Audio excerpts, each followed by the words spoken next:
del libro scritto da Eric, un libro storico che riporta la storia e le avventure di suo nonno, Natale Turcato, che partecipò alla Seconda Guerra Mondiale, quindi con esperienze in Grecia, in Albania, la deportazione come immagino in Austria, Germania, e poi finalmente il ritorno a casa. È un libro quindi storico, un libro scritto in modo particolare in dialetto veneto, che rende molto l'idea della situazione che si creava in quel momento, anche perché tradurre certe frasi in italiano è praticamente impossibile. Mi ricordo una delle frasi riportate nel libro: una sen rabbiosa, sfido chiunque a tradurla in italiano. Una sura incredibile, non rende il desiderio di bere che aveva il suo nonno. Ringrazio il Patro Restai, ringrazio il Ciclo Noi, Don Piero che ci ha messo a disposizione la sala, e Enrico Marmonzini sempre attivo per la parte tecnica. E adesso passerei la parola a Eric. Prego.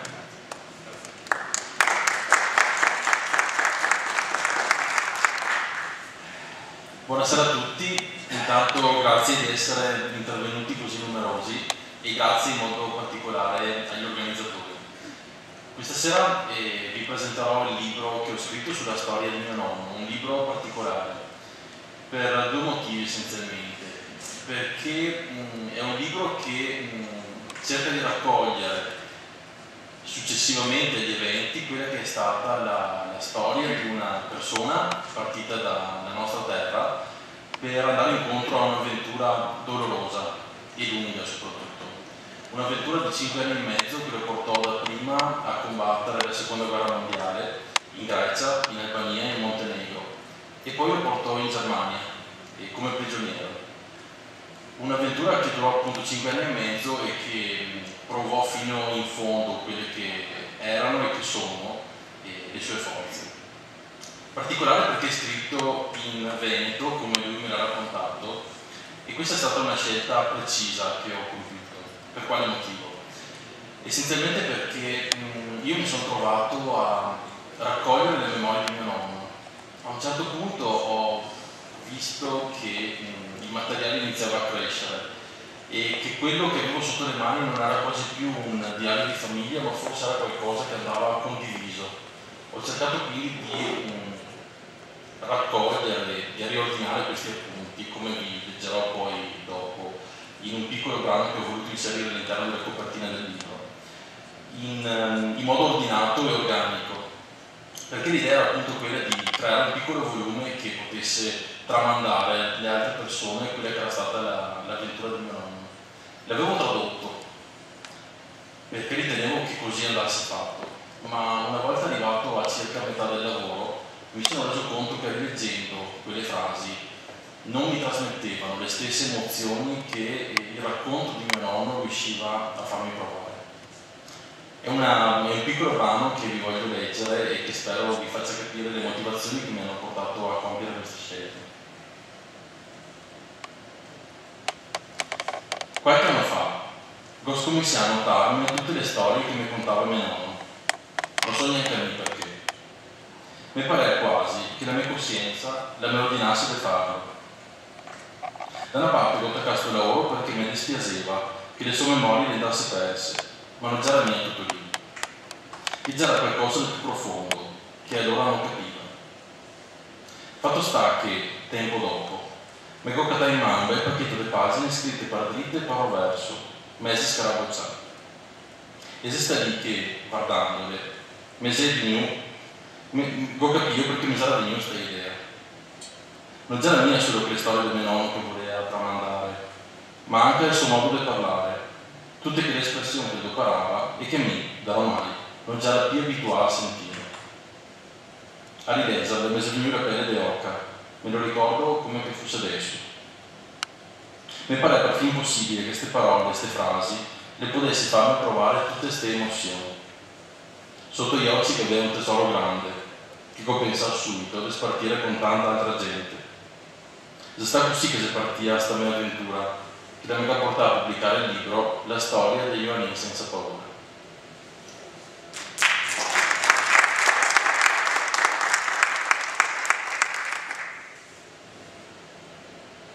Non so mica come dirlo, scommensiare adesso a contare tutta sta storia, perché dei anni gliene è passata tanti. Cercherò però di fare il meglio che posso, sperando di farvi capire bene quello che può passare. Bon, tacchemose, perché qua l'è lungo il fissore. Mi sono nato a Maran il 17 di dicembre del 19. Me pare, Michele Truccato, è già un contadino, come la più parte della gente allora. La sua famiglia è già originaria da Recoaro. Già sta ancora suo papà, Tony, che sarebbe stato mio nonno, a fare San Martino. Lui già era anni che lavorava qua a Maran e faceva il casaro dentro su una delle latterie che già era chi i tempi in paese. Lei aveva una stanzetta dove che poteva dormire alla notte. E sì che ritornava a casa a Recoaro di tanto in tanto, appena che aveva l'occasione. Finché si era stufato di andare avanti in Rio, ed ora un bel dì, e che ha pensato di portare giù dei monti anche il suo mogliere e i fiori. E insomma è venuto con il suo fagottello e scheri e che ha comprato tutti i campi che c'era delle famiglie di Degliari. Ciò, a quei tempi, la terra non costava mica tanto come fa adesso. Questo è un piccolo capitolo che ho voluto inserire all'inizio, proprio al principio del libro, per dare un po' l'idea della storia di mio nonno e della sua famiglia. Una storia che si svolge a Varano, dove mio nonno è nato e dove è cresciuto. Una storia che è fatta di semplicità, di vita contadina, di piccoli episodi di scuola o di vita quotidiana, che troverete all'interno dei primi capitoli del libro. Il libro però si concentra essenzialmente sulla sua esperienza di guerra, su quei 5 anni e mezzo dove appunto fu dapprima soldato e poi prigioniero. Una storia quindi che entra nel vivo indicativamente nell'anno 1940 ed è proprio qui che si svolge il prossimo capitolo che vi andrò a leggere, che si intitola Il mio primo pugno. Un bel dì, a girare in camerata, sento su una branda. Aveva il mio amico Angelo Losco e un'altra recluta lì con me, uno per parte. A un certo punto noi siamo venuti davanti un vecchio, con la barba lunga, Presello, che chiamava. Non era una persona grande, di quelle che ti fa impressione, se puoi dire che già era una mezza caricatura, a regola di tanti anni. E si era sentato di fronte agli altri e il gatto a parlare. Mi però capiva solo che le bestemmie, perché parlava per furlano. Mi ricordo che trasè attorno alla testa finché ne contava tutte le sue storie. A sentirlo, pareva che fosse stato un gran personaggio. E diceva di essere stato in volta per i monti canini e per non so quante altre parti. Insomma, diciamo che si dà tanta importanza. Anche a massa, per i miei gusti. Gli sbruffoni, in fondo, non mi è mai piaciuto. Fatto sta che, trando attorno alla testa, che si andava a partare il capello. E dove si finito? Proprio sotto le mie gambe. Sì che mi aveva guardato dritto negli occhi e mi aveva detto: dove sul capello, matta? Tutto su, che ho risposto a me. Ma scherziamo neanche, dire che ne ho offesa così a un vecchio. Dove per vecchio, voi lo sapete, si intendevano persone che magari avevano 2 o 3 anni di più delle reclute, ma che erano già entrate da tempo nel servizio militare. Lei aveva in piedi aperto una bocca che pareva che volesse mangiarmi. E allora sollevò su in piegami e prima che potesse capire cosa che gli era più succedere, gli guardava un destro di quelli potenti. So che indosso aveva solo che una giacchetta di tela, che la mangiava bella comoda. Bene, segata esclusiva tutto attorno, già era stata a casa solo che la spallina. Avevo da fare un tocco più tardi per cucirla su. E insomma, sto Presello, lei andava a finirla solo l'altra fila di brande. E si era battuta in schiena e che ha tratto sulle gambe per aria. Ma non che ha fatto neanche ora a morire giù per terra, che sono rivali anche a me. Loro ci ha subito questo mi avevo fatto parlarmi un altro più forte. Intanto però, uno mi racciò a parte Drio. Il Gera il sergente maggiore Tosolini, della zona di Udine. Ho voluto coparlo e mi ha dimandato. A me solo che difeso, vi ho risposto a me. Ma era già una bella difesa, la mia. Ciò che sarà stanco perché se in volta gli dice che se ti giacca un pugno da una delle artiglierie da montagna, non te sei, se è un castigo di Dio o una pelata di un muro. Non c'era passare neanche 8 giorni dal pugno che aveva da a Presselli, ma invece non gli aveva niente perso il coraggio. Di tanto in tanto te li sentivi dire, ma te, guarda che abbiamo messo le fette di patata in moia in una seccia piena del piso del musso. Pareceve che se presto qua la vostra ora. Cosa è sto pitardi? Chi gli metteva anche la sale da vicino. E ogni altro dì che da sé una bella mischiata e gli voltava una a una.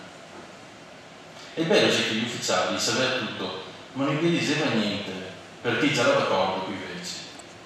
Una volta lo sentivo chi gli diceva, noi li spremiamo di giorno, voi li spremete di notte. Sì che una sera, dopo che aveva suonato il silenzio, abbiamo sentito suonare le armi. Ciò ci abbiamo tirato su in pressa e ci abbiamo parlato su quel muso dicendo, ostrega, cosa che c'è adesso? Intanto, si gaspera anche la porta doppia in fondo alla camerata e si è dentro 5 versi. 4 li teneva su un baldacchino da processione, fatto con altrettanti pali di legno dritti e una querta per sopra.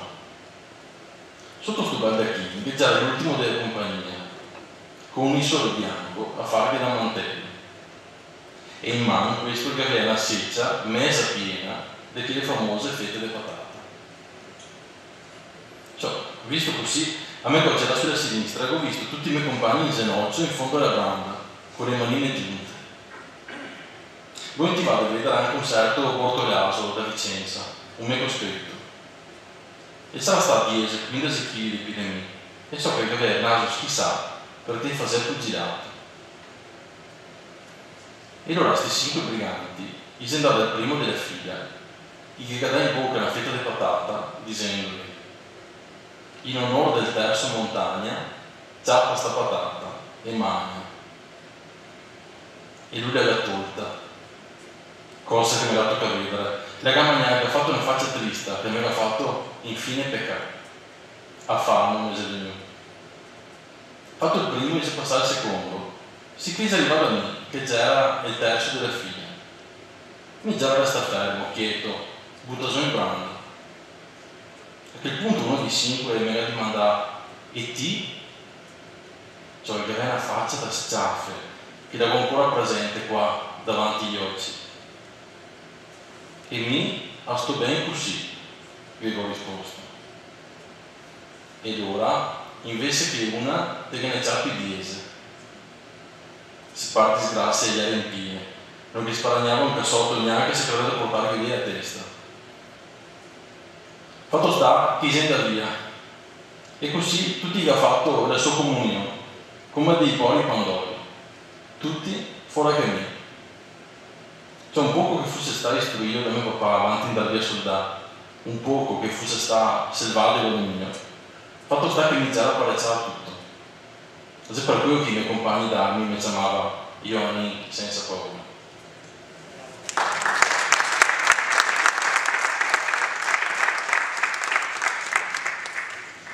Questo episodio si svolge a Gorizia, nella caserma di Sant'Andrea, una parte della città che attualmente si trova in territorio sloveno.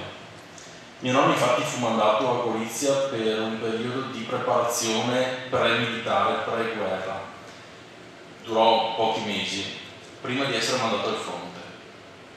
Successivamente infatti fu imbarcato per l'Albania, dove si recò e iniziò subito le operazioni di combattimento.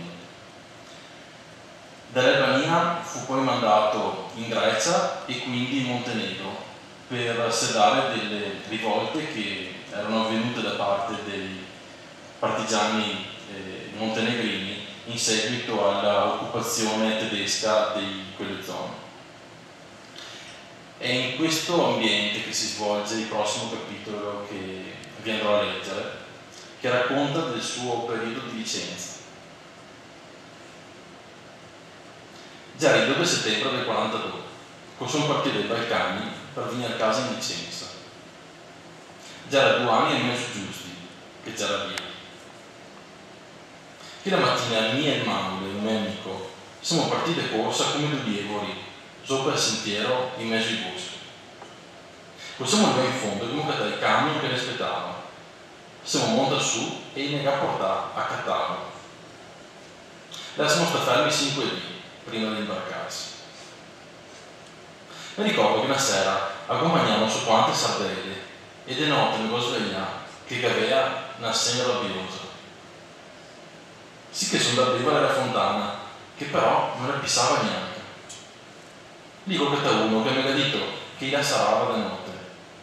E sì che sono andato al porto e mi ho sguardato la bocca con l'acqua del mare. A Cattaro già era pieno di gente che andava e che veniva. Un colpo so chi ne ha domandato a me e a sto mio amico di andare a dare una mano in cucina. Sì che mi ricordo al nome, ascoltami me, se meglio che andiamo. Difatti da là abbiamo portato un bel tocco del formaggio grana. So che lo abbiamo sconto bene dentro sul zainetto. È il 7 settembre, è la mattina buon'ora, seguiamo in barca. So che siamo venuti su per il mare, trio alla costa della Dalmazia. Alla fine siamo sbarcati al porto del fiume. Lei era più fermo un paio di settimane prima di mandarmi a casa per vedere assaggiare il Mossani o Marà. Appena che negamo là, abbiamo ciapato il primo treno e siamo partiti. Siamo arrivati a Vicenza che già la notte fonda, sarà stata mezzanotte un botto, e non c'era più coincidenze per spia.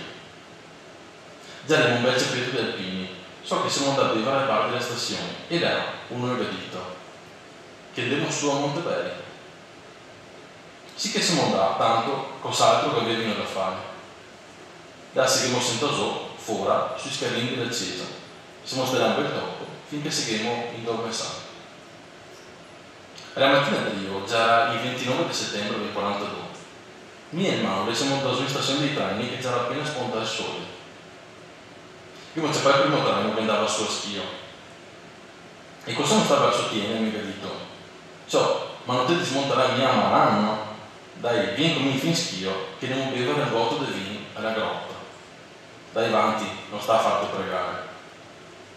E allora siamo smontati a Schio. So che già era pieno di gente lì di fronte alla stazione dei treni. Fatto sta che siamo là dentro su questa osteria, lì al di là della strada, e subito tre di noi altri siamo dentro 2 della mia contrada. I c'era Tony Pasini e suo papà, Tony. Tony già non bocciava ancora, e che aveva io 16 anni. I c'era lì vicini che faceva i murali, e mi aveva da mente andare dentro. Sì che già era venuto a salutarmi. Dentro là c'era 3 vecchiotti che suonavano l'armonio e un paio di ferrovieri. Neanche si guardava su quel muso e che non tirava fuori il formaggio grande da zainetto. Bene, abbiamo cominciato a pagare da bere calici di vermouth a tutti quelli che venivano dentro. Abbiamo mangiato e bevuto finché si doveva imbriagare. Cosa stava verso mezzodì e il Manuel lo ha tratto su del peso sulla corriera che andava verso Valli, nel suo paese. Mi invece mi cammina a casa Tony Pasini sul ferro della sua bicicletta. Già era imbriaco in saccato. So che non mi vedeva neanche 4 idee fuori dagli occhi. Mi pareva che fosse una nebbia fissa di quelli che te potresti tagliare col coltello. Ma insomma è il signore Gavolesto che si è stato venire a casa.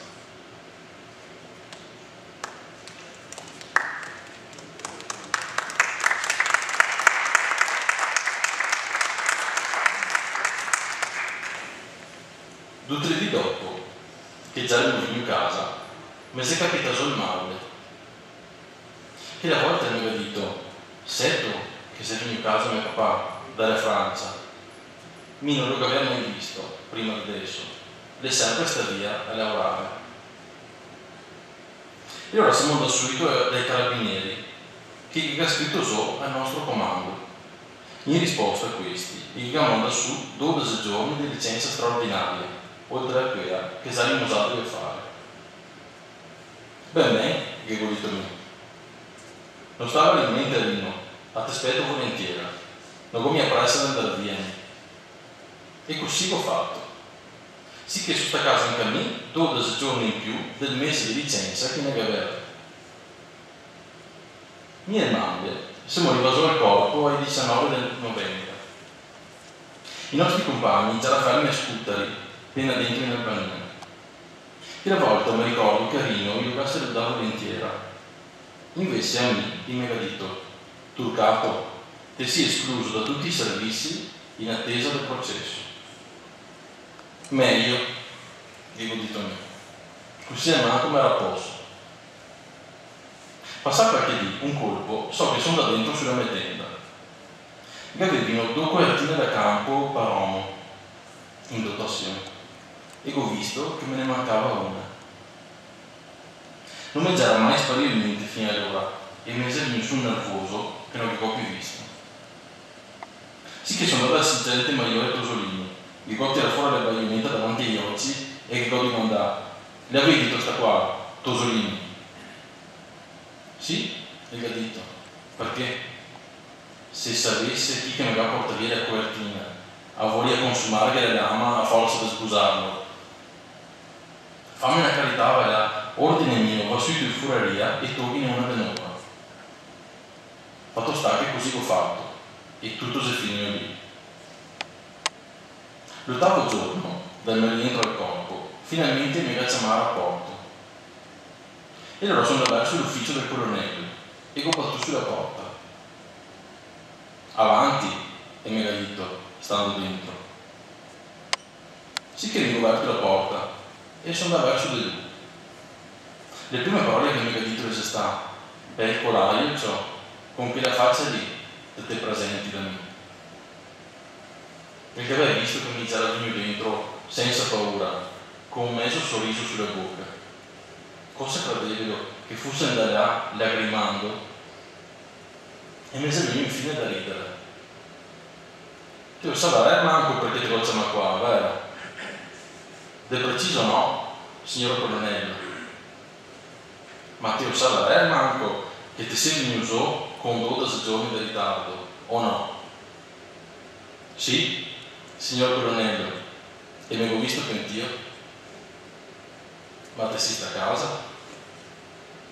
Mi avevo visto pentio, signor colonnello, di non essere sta a casa ancora? Allora le saltava l'aria. Devi un vicino del Nico l'occhio da cattivo e mi ha spiegato per il muso, ma lo sento mia che potrei mandarti a gaeta sotto processo. Gavaria caro, signor colonnello, che pigaetta di qua, tutti i dì in volta a stupietà. A quel punto si era quietà e che cambia espressione come dal dì alla notte. E mi ha battuto sulla spalla e mi ha detto: lo so che ti sembrava quel soldato, continua così.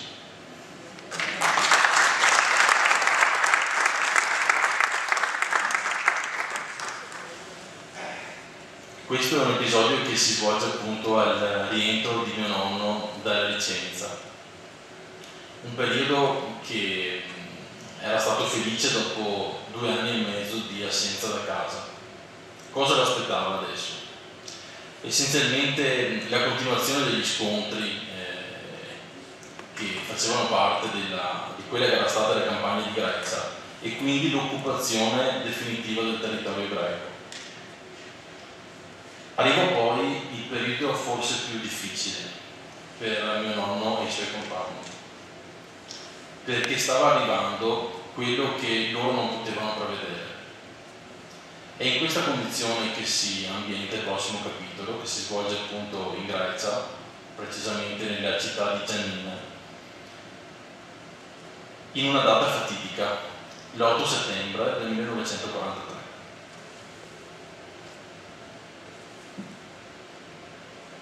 Mi ricordo come che fosse adesso, cosa veniva l'8 settembre del 1943. Giarimo a Giannina, sul nostro accampamento. E la sera lì, mi già de guardie al peso. La mia batteria di artiglieria alpina le aveva in dotazione sì e pessi, 4 canoncini e 2 mitraglie pesanti. E mi già la tendere un canoncino. Poco dopo le 7, si è passato alpini davanti di me. E mi ha detto, se non sta a ascoltare, è radio il giornale. E gli ha detto che si sta all'armistizio. Su meglio, che per gli altri sia finire la guerra. Radio il giornale, io non lo aveva neanche mai sentito menzionare. Non so neanche dove chi fosse andato ad ascoltarlo, magari dentro sulla tenda degli ufficiali, perché non sapeva dove altro, se no. Fatto sta che 10 minuti dopo si arriva fuori gli ufficiali. Mi ricordo che aveva una faccia bianca come la morte. Subito mi ha detto di puntare l'artiglieria verso l'accampamento tedesco. Bisognava prepararsi a tutto in attesa di ordini, perché neanche lui sapeva preciso cosa fare. Non gli aveva acceppato nessuna disposizione né dall'Italia né dal comando italiano di Atene. Bene che stanotte di sicuro la più lunga di tutta la guerra, vista la situazione. I greci gli attaccavano andarmi a dire che se noi altri che avessimo attaccato i tedeschi da davanti, lui gli aveva attaccare le spalle. Già erano proprio convinti. Ma come sai che si faceva a mettersi a sparare addosso i tedeschi? Cosa sarebbe successo dopo? Anche perché pochi minuti dopo, proprio i tedeschi mi avevano a dire che se noi altri li avessimo attaccato, lui non gli aveva sparare neanche un colpo. E si aveva rifiutato anche se gli avesse più l'ordine di farlo. Queste, di sicuro, leggere parole venivano fuori proprio dal generale a comando della prima divisione della montagna tedesca, che già era tanto amico del nostro colonnello, perché aveva fatto tutte le scuole insieme in Germania. E di trio, però, alla mattina buon'ora, ne serviva l'ordine di pareggiarsi per andare in Italia, con tanto di carta fatta proprio dal generale tedesco. E sicché, in mancanza di ordini e con la speranza di tornare a casa il prima possibile, abbiamo versato le armi su un piazzale e si abbiamo pareggiato la partenza. Abbiamo potuto ottenersi solo che un sciopero per ogni squadra, e gli ufficiali, invece, gli garessa ottenersi dalle voltere. Cioè, bene o male, abbiamo fatto quello che avevano chiesto i tedeschi, perché si fidavano ancora di lui. Cioè, che avevano combattuto insieme fino al giorno prima, cos'altro potevano fare. L'ordine di partire ne arriva ai 13 di settembre. E allora abbiamo tolto su le nostre poche robe e siamo incamminati. Siamo portati i muli e anche un bel fiale vacche, di quelle che avevano sequestrato in volta per le campagne su uno dei nostri ultimi rastrellamenti. Mi ricordo che avevamo formato una colonna lunga della strada. Saremmo stati oggi in croce, 2000 soldati. Mi ricordo che tanti civili greci piangevano guardando nella via, perché aveva paura di restare là da soli con i tedeschi. Da Giannina siamo andati a Florina. Abbiamo fatto più di 200 km a piedi in 15 giorni di viaggio. Si camminava più che altro di notte perché in del dì c'era un caldo che pareva di essere l'inferno.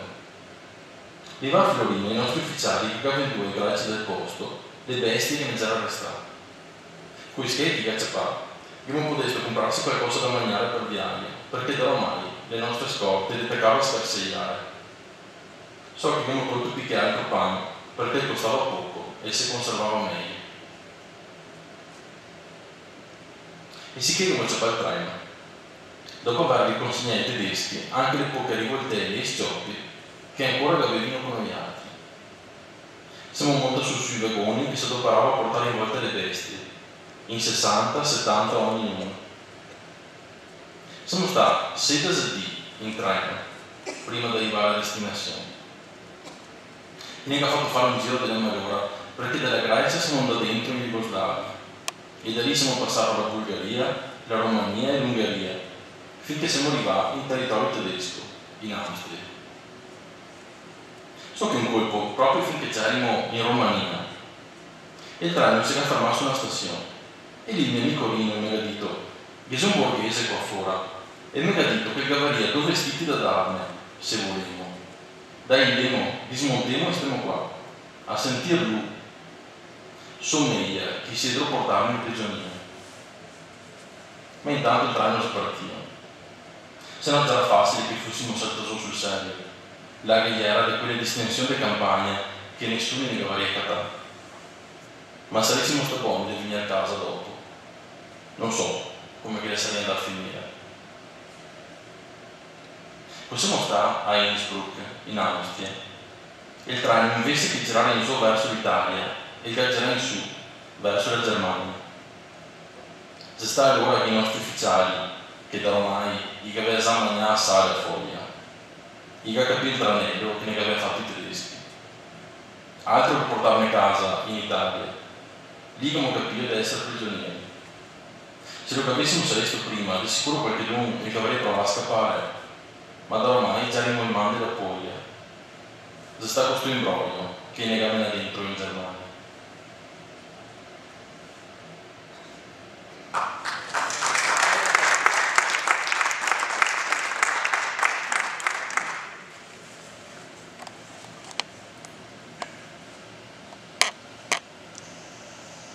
Questo che abbiamo appena ascoltato è sicuramente il capitolo più duro, non tanto per l'esperienza vissuta in sé, ma per lo sbandamento che si fa percepire. Dobbiamo immaginare che i nostri soldati erano gente semplice, per lo più con la licenza elementare, quando andava bene. Persone che non conoscevano le strategie geopolitiche che avevano mosso la seconda guerra mondiale, come tutte le guerre in generale. Per cui erano persone che dipendevano totalmente da quelle che erano le disposizioni che provenivano dai graduati, dagli ufficiali. E in quel momento vedere i propri ufficiali senza un'idea di cosa fare, senza un progetto, senza degli ordini superiori, deve essere stato devastante a livello psicologico. Soprattutto più devastante ancora nel momento in cui ci si rende conto di essere su un treno che non ti sta portando a casa, ma ti sta portando a vivere un'esperienza che probabilmente e sicuramente, anzi, sarà più dura della guerra che è stata vissuta fino a quel momento. Mio nonno fu portato a Berlino, nel cuore della Germania nazista. Fu portato in un campo di lavoro e fu destinato ai lavori vari, dapprima come muratore, poi come manovale per sgomberare le strade delle macellie. Per un breve periodo fu occupato anche all'interno di una macelleria e quella fu la sua salvezza, nel senso che ebbe la possibilità di sfamare se stesso e di nascosto anche qualche altro compagno. È a Berlino, verso la fine della guerra, che si ambienta il prossimo capitolo che vi andrò a leggere. Un capitolo che si intitola I bombardamenti.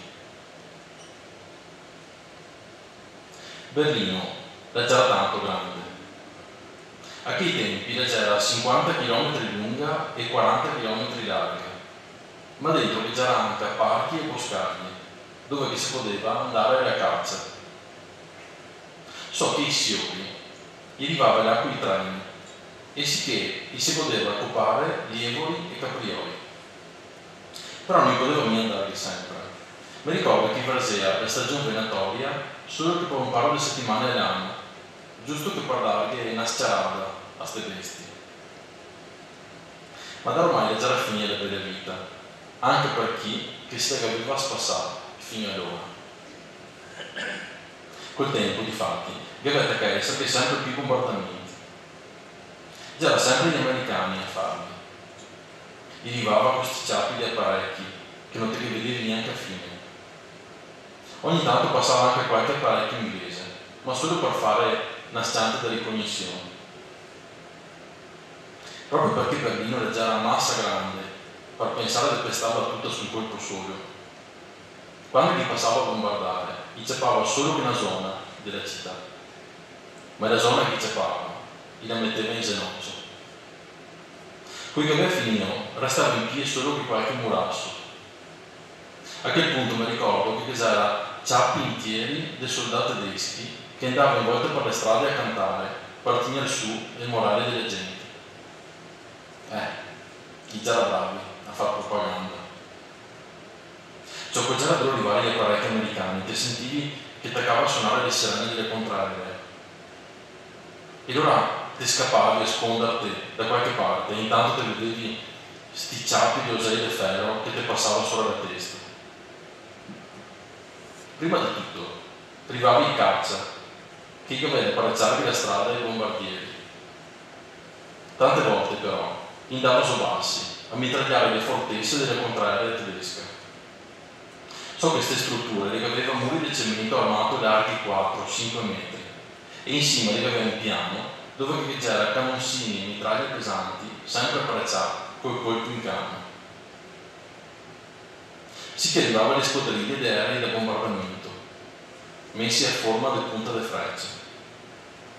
Pareva che fosse quasi intrigati innervanti da carghi che c'era. E allora ti cominciavi a vedere queste bombe venire fuori dalle panze degli apparecchi. Leggera grandi come vesori e leggera tutte incatenate fra di loro. Cioè le bombe a caena leggera terribili e faceva saltare a parare anche le stazioni sotterranee perché nel stesso punto prima ne stupava una, dopo un'altra, dopo st'altra. Mi ricordo che la terra le attaccava a scollare appena che le murava fuori dagli apparecchi, prima ancora che le toccasse terra. E tante volte, mi buttavo su, a pancia in su e coi bracci verti, a guardare questo spettacolo, a pensare che adesso mi viene ancora i brividi.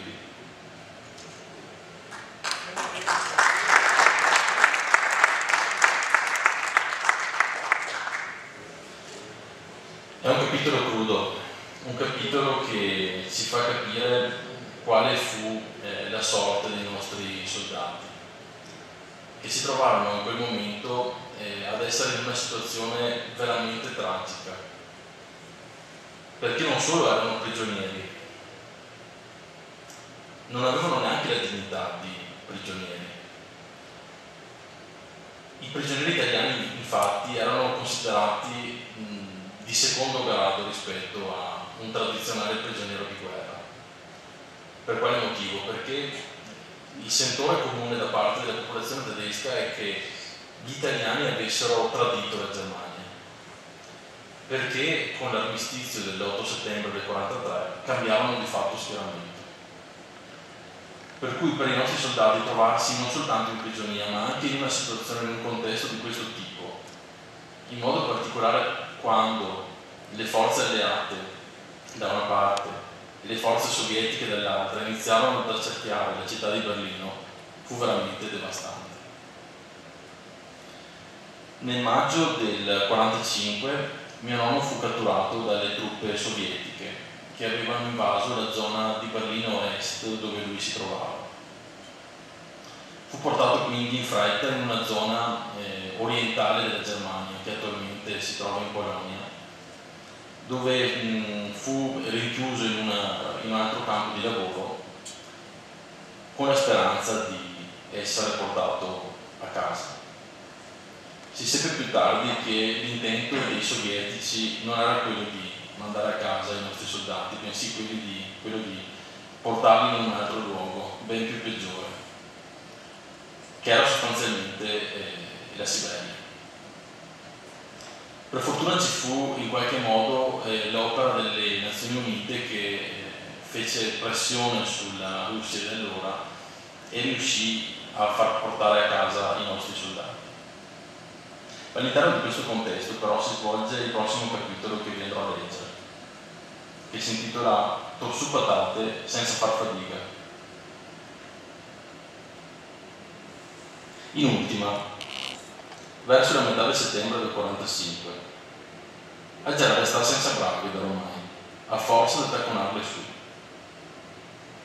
Ciò ogni volta che si rompeva, mi metteva una bella pezza di corame sulla sbrego e che faceva così dura per fuori, con aguccia o con qualche tocco di fil da ferro. A fare come che poteva, ma intanto me la mangiava su. Però aveva ancora le mantelline che ne aveva da a Gorizia, prima di partire per la guerra. Sì che volta di mandare in volta se rizzava qualche d'un buon di fare lavori da sarto. Voleva farmi un par di braghe nuove, adoperando proprio la stoffa di quella mantellina. Finché un toso, che già era lì con me, e mi ha detto, mica ne conosco uno, casa in Italia, e fa proprio il salto di professione. E allora mi aveva da questo, mi pare che fosse la licenza, se non mi sbaglio. Così sono stato là, e mi ha tolto le misure e mi ha detto, sì, te le faccio dire brave, senza problemi. Basta che mi dai la mantellina e con quella faccio tutto. E poi il pagamento, dico di mandarmi. Dammi quello che te che. Non stava in mente questa roba qua che in qualche maniera si metteva d'accordo. E allora ti porto un sacco di patate, dico ho risposto io. Perché non avrei saputo col salto dirti. Proprio in quel momento si è saltato fuori altri 4 tusi. E già era lì vicino e che aveva ascoltato tutti i nostri discorsi. E mi ha detto, dine Rossetto quando che te le per patate, che veniamo anche noi altri con te. Gavrissimo cavolo di cattare su qualcosa da mangiare. Va bene, stiamo d'accordo, gli ho risposto io. Dopo qualche dì, si è capitato il momento di andare. So che ho pensato, ancora bisogna che vai per forza a togliere le patate, perché da ormai le braghe e me le casate per ciò. Già era giorno che guardava sempre il tempo, aspettava che fosse una notte scura, senza luna. E allora, appena che ci sta possibile, sono andato ai Tusi e gli ho detto, ciao Tusi, guarda che mi stanotte, a voi. Ben bene, vale la fame e la carità, che il Signore ti benedissa, dite che deve essere un ladro di professione anche a casa. Dobbiamo pensare a stare qua quieti perché non abbiamo mia voglia da rischiare la pelle.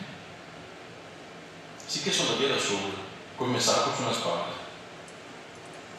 Ma sapeva però dove che doveva andare, perché aveva già fatto un giro il giorno prima. Mi ricordo che mi ha toccato anche passare un fosso con l'acqua che ne arrivava a metà panza, ma non l'ha messa mai da dritta, come che la notte.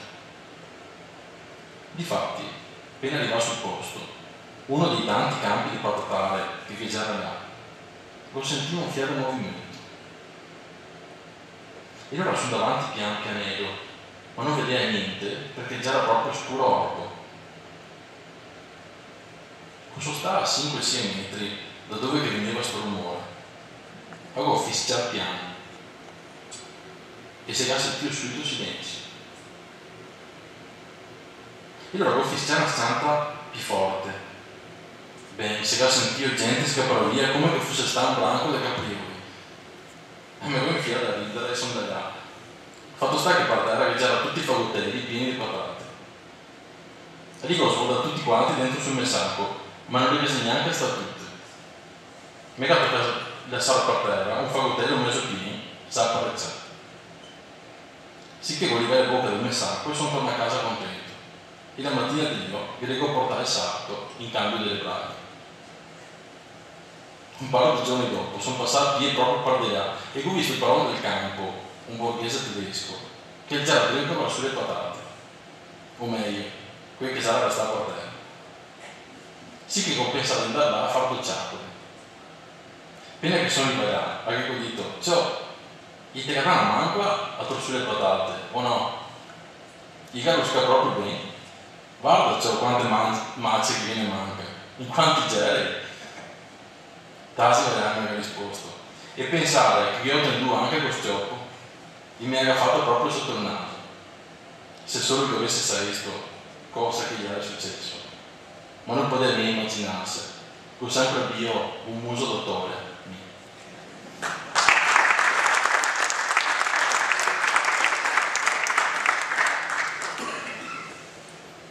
Questo episodio si svolge veramente alla fine dell'esperienza di prigionia di mio nonno, perché dopo qualche giorno, per fortuna, arrivò l'ordine imposto in qualche modo di salire sui treni per ritornare questa volta sì a casa.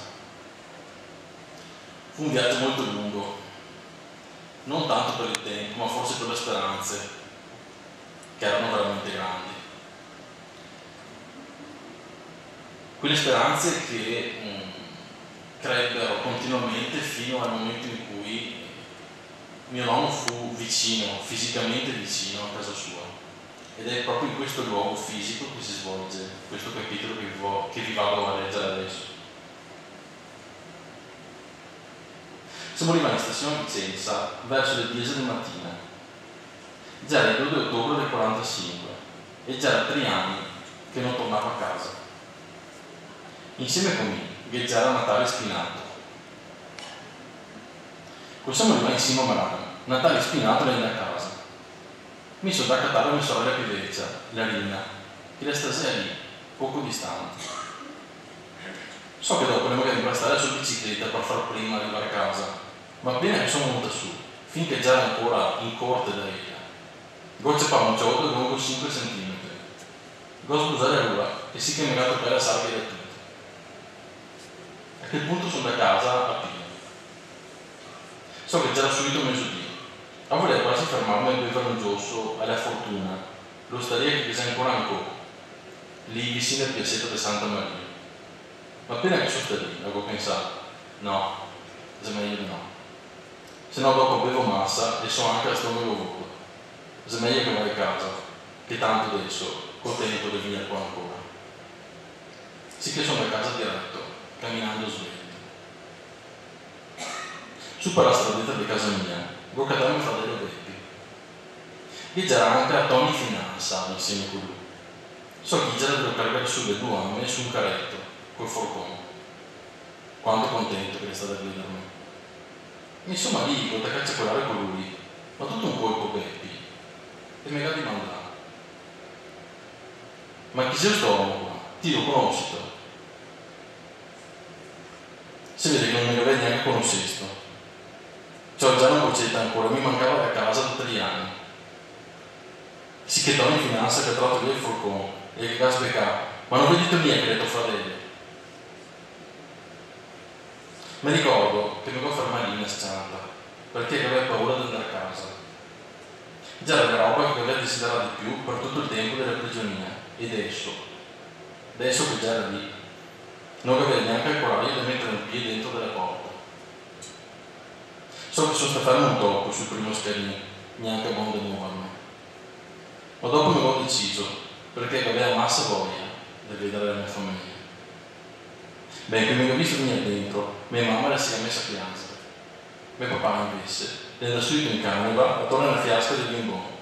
Dopo, ingaggiamo a casa nostra tutti quelli della nostra contratta per fare una festa.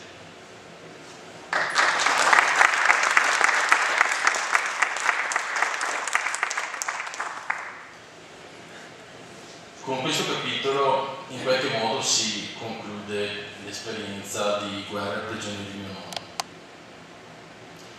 E mi piace in questo momento fare una riflessione che non è mia, che mi è stata in qualche modo indotta da una persona che durante una riunione, una serata come questa, mi fece una domanda ben precisa e mi chiese, dal mio punto di vista, quale fosse il motivo per cui questo capitolo, che è uno dei più importanti all'interno del libro, fosse stato in qualche modo raccontato in così poco spazio.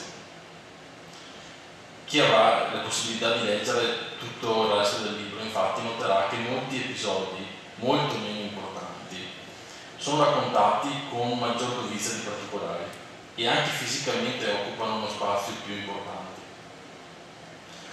Confesso che lì per lì non fui in grado di rispondere a questa domanda, però questa domanda continuò a girarmi in testa anche quando andai a casa e ebbi il tempo di pensare in maniera più profonda. E dopo qualche tempo mi sono dato una risposta. Non so se è quella giusta, però io credo di sì. Mio nonno si è sempre presentato e ha sempre voluto presentarsi come Ioannin senza paura, quell'uomo duro, forte, che appunto aveva il coraggio per affrontare tutte le situazioni più difficili della vita. Forse però in questo momento, sul primo scalino, come recita appunto il capitolo che vi ho detto, mio nonno in qualche modo si è privato per un momento di quella corazza che si era costruito addosso per in qualche modo vincere quelle situazioni traumatiche che durante la guerra di prigionia aveva vissuto. E forse in quel momento per un attimo mio nonno non è più stato Ioanni senza paura, bensì Natale truccato, un uomo con tutte le sue emozioni, con tutte le sue paure che forse adesso lui si vergogna di manifestare. E penso che sia questo il motivo per cui ha in qualche modo asciugato questo capitolo e i racconti che riguardano questo capitolo, forse perché non è questo che vuole mostrare di se stesso, ma è una mia opinione che può essere in qualche modo anche non condivisa, ma credo che sia quella giusta.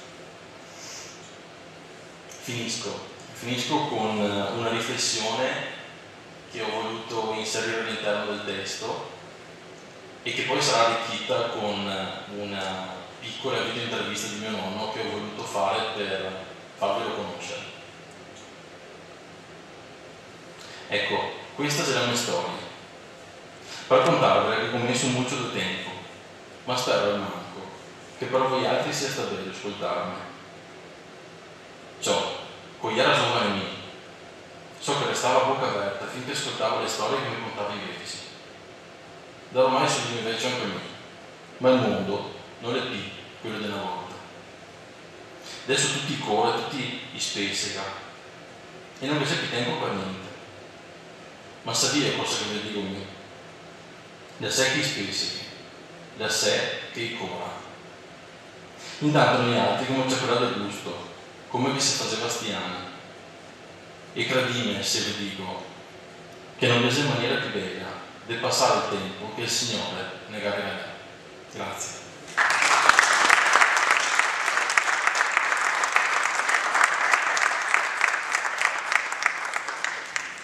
Vi faccio vedere adesso una piccola video intervista in modo tale che abbiate appunto la possibilità di conoscere anche la tempra di questo personaggio che è mio nonno.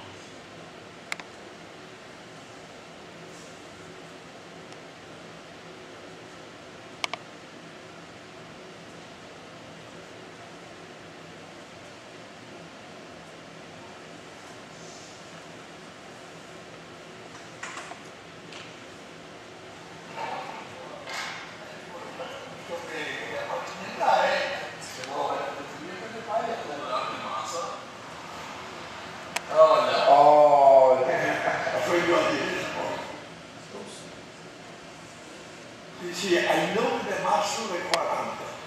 Sono in casa dopo 2 anni e mezzo, ho messo in licenza più viaio, e dopo sono una via da licenza, sono in casa dopo 3 anni, sì che sono in casa il 2 ottobre del 45. 5 campagne di guerra per fare il particolare.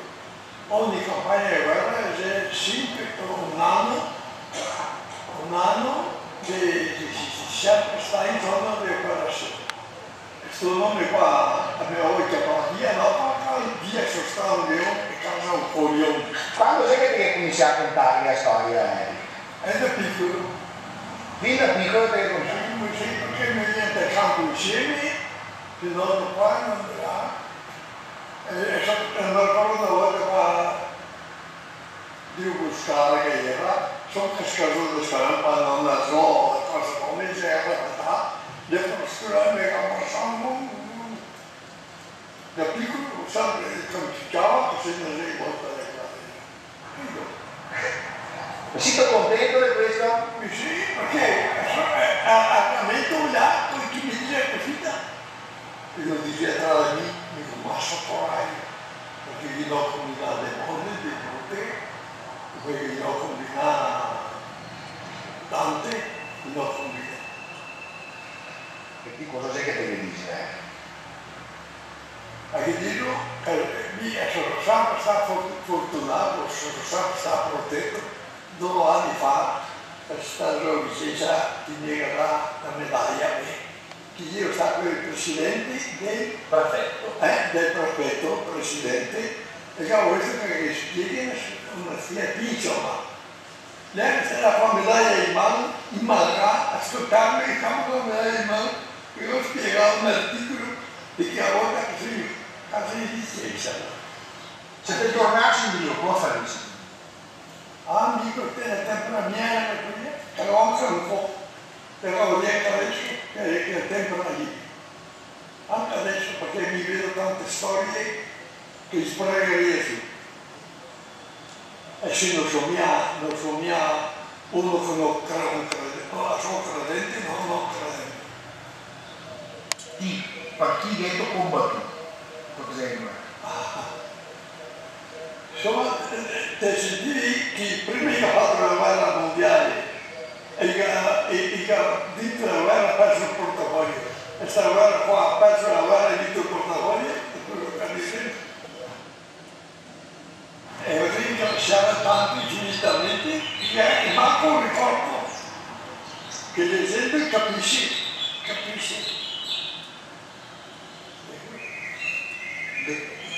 Ti adesso, alla notte dove vieni, pensi tu ancora più giorni? Ti viene in mente? Bene, ascoltavo un bel periodo, sì, proprio che dormia poco, cose come, ma dopo mi sta passando, ma qualche volta mi sogno ancora perché mi piace, mi carattere così. Ma tutto sono contento, sì, perché a dire le palle del tutto lavorare, perché Dio non lo renderà, ma quando gente, cari, e come grazie, vi ringraziamo tanto ringraziare quasi tutti. Per cosa? Perché roba che gli fanno che si stiamo sembrati, naturalmente l'inizio, poi tutti che rendono Dio, ecco.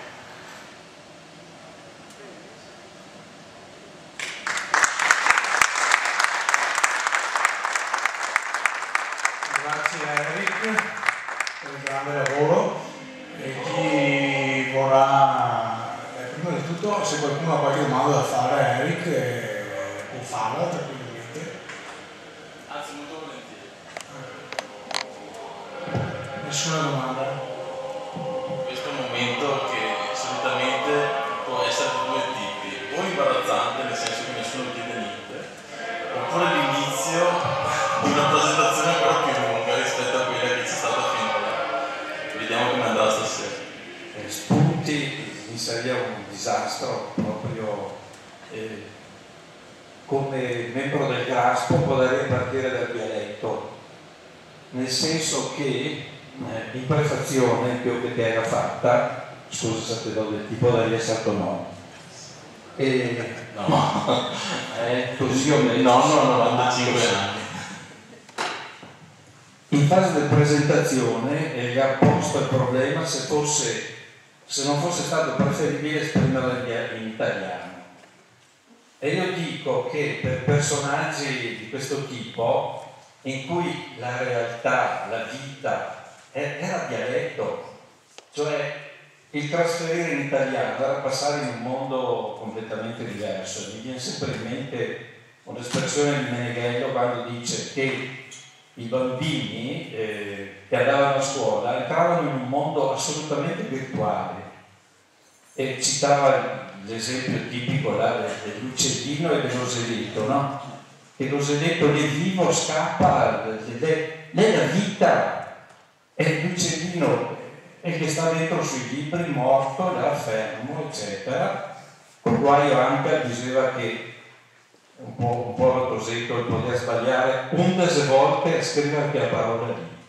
Uccellino, uccellino, uccellino, uccellino, insomma è un disastro. Cioè il mondo reale era dialetto, era come dire, collegamento diretto con la realtà, e quindi secondo me hai fatto bene a scriverlo così, anche se davvero è molto difficile da leggere, cioè perché ha una certa dimestichezza va bene, però effettivamente crea problemi così per persone normali, diciamo. E quindi io sono d'accordo sul fatto che sia scritto in dialetto. Un'altra osservazione potrebbe essere questa: la vita della gente nostra era una vita fatta di fatti, di concretezza, di pochi sentimenti, e difatti lì si va avanti e tu hai scelto bene questo parlare in prima persona come se tu fossi il nonno che si esprime, no? È la realtà che prevale su tutto, sono continui riferimenti concreti, perché questa era un po' la vita delle persone, era un po' tutto, e quindi anche il nascondere i sentimenti alla fine rientra secondo me anche un po' in questo. Ecco, adesso basta perché sennò porto via lo spazio alle altre. Le riflessioni sono sicuramente molto interessanti e le vado a cogliere entrambe. La scelta di scriverlo in Veneto è stata una scelta precisa, come dicevo prima, anche se è stata una sfida perché sicuramente è stato più difficile per me, perché mi mancava in qualche modo quella base che necessariamente serve per scrivere un testo di questo tipo, nel senso che io questa lingua la conosco a livello orale, ma nel momento in cui ti trovi davanti una pagina bianca e la devi riempire con parole, con convenzioni, con delle strutture grammaticali che ti permettano di tradurre i suoni, e questo ci manca a livello di bagaglio culturale, chiaramente è stata una sfida di secondo livello, ecco. Però è stata una sfida che ho voluto cogliere e che credo che sia stata in qualche modo raggiunta come obiettivo.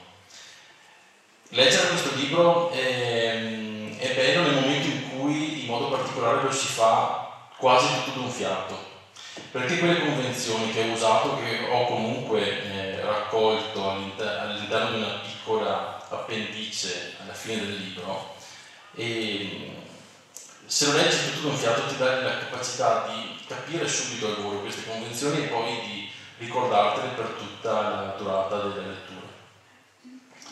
Mi piaceva un commento che ha fatto il mio editore e che è riportato sulla copertina del libro, che dice sostanzialmente questo: la bravura di Eric nella stesura di questo libro sta nella grande cura e precisione nello scrivere in veneto, se mi permette il termine, arcaico, e nell'aver saputo riportare il pensiero del nonno Ioannin mantenendo la freschezza e la semplicità della parlata autentica di casa nostra, senza fronzoli o inutili preziosismi. Il risultato finale è uno stupendo arazzo ricco di ironia, di sentimento, storia. È uno dei più piacevoli libri che trattano la guerra, ma non solo, che abbia mai letto, senza retorica o ipocrisia, che mi ha messo subito in sintonia con il mitico Ioannin, alpino schietto, sincero, svelto di lingua e di mano.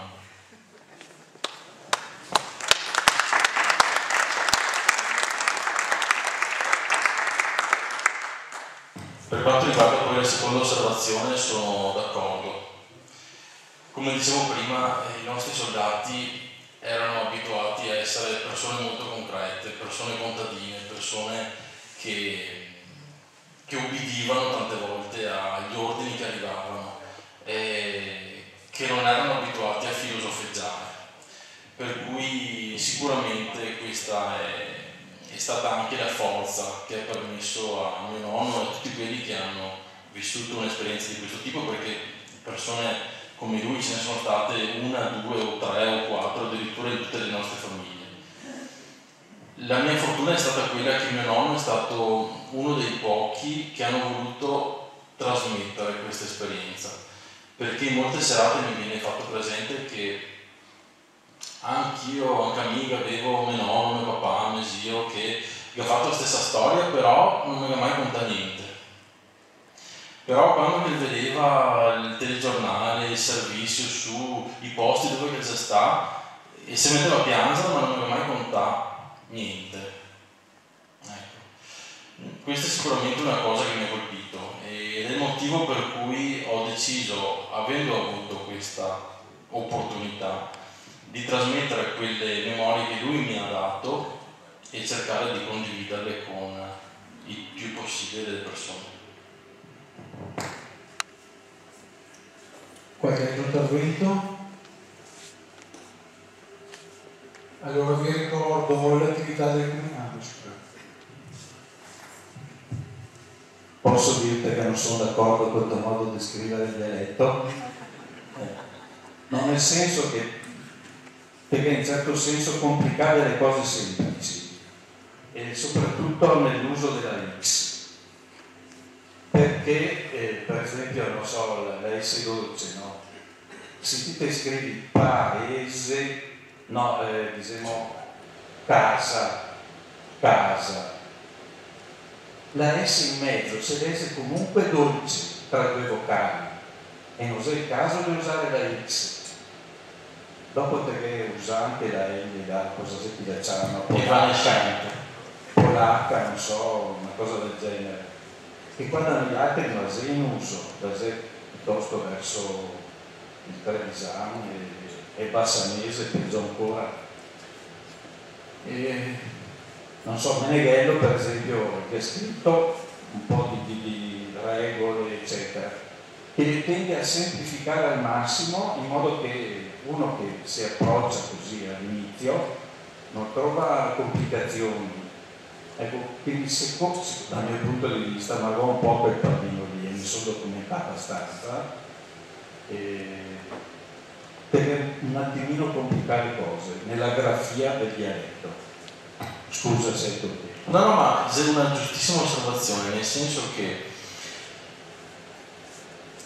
tutto sta nel fatto che non esiste ad oggi una grafia condivisa, formalizzata. Esiste ma non è conosciuta forse, ecco. E questo sarebbe un bel lavoro, una bella sfida, riuscire a mettere d'accordo molti pensatori sul fatto di utilizzare delle regole comuni che magari potessero poi essere anche trasmesse. Mi spiego? Perché nel momento in cui una persona qualsiasi si vuole approcciare alla scrittura in modo particolare di questa lingua, si trova veramente in difficoltà perché non sa nemmeno dove andare, tante volte per lo più, a informarsi su quelle che sono le regole principali che qualcuno ha stabilito, mi spiego. E per cui ricerche da questo punto di vista, il mio pensiero è che sono sicuramente condivisibili, ecco. Perché riuscire ad avere un domani una grafia veneta unitaria, come è stata chiamata ancora negli anni, potrebbe essere una cosa positiva, ecco. Bisogna mettere d'accordo però tante persone e tante idee soprattutto. Andrea, conclude. Vorrei ricordarvi l'attività del comitato di biblioteca che verso il 20 febbraio aprirà un corso di scrittura creativa presso la biblioteca. E per ricordare l'amico di Dionisse Maure, che conobbe il papà, anzi che lo conobbe a 20 anni, organizzeremo una mostra per quanto riguarda gli emigranti in collaborazione con l'Università di Venezia.